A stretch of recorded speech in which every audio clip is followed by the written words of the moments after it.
Nigeria, our development partners, civil society organizations, big corporations, educational institutions, and every other person present. We want to welcome you to this roundtable. We've been looking towards it for a while, and while COVID disrupted our celebrations by a year, we're finally here and we're glad that you can join us to celebrate.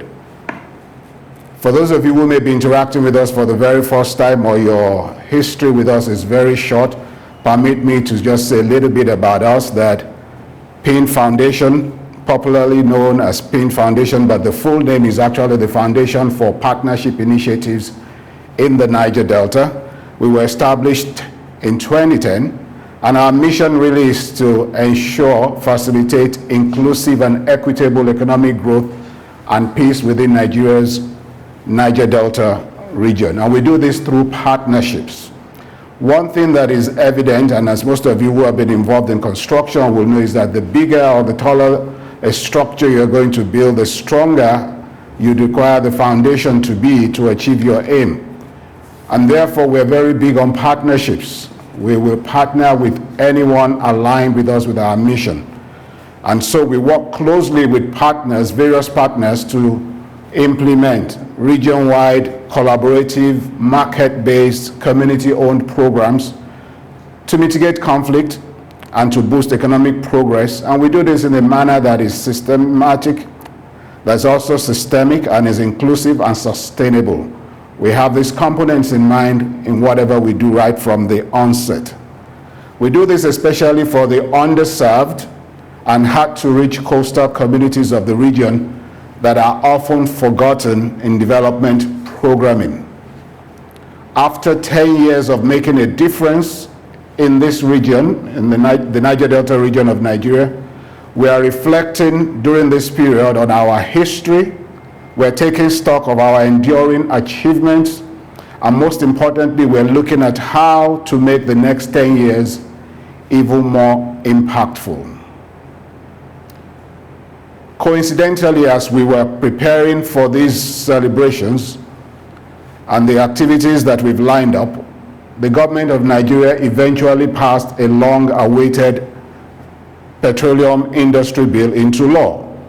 The Petroleum Industry Act of 2021 is one with very far-reaching reforms around good governance, best practices, trying to aim at improving the ease of doing business within Nigeria's oil and gas industry. And then we realized, just like many other players in the corporate social investment space, that the PIA, as the act is popularly called, poses to be a major game changer on the future of corporate social investments in the nation and in the region in particular, specifically and particularly for underserved communities.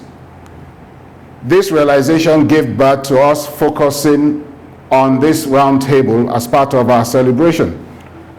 We want it to be one where critical stakeholders will harness the wisdom of the crowd, as it were, because as we see around here, none of us is as wise as all of us, so that we can shape the course of next generation social investments for underserved communities, something that will rest on the successful models and identified innovative approaches that will deliver more benefit to underserved communities. Right from our advent, we've always admitted, rather humbly, that solving the huge and complex problem of development in the Niger Delta region requires the combined efforts, resources, and capabilities of all stakeholders. No single organization or entity can do it by itself. And this is a fundamental belief to us.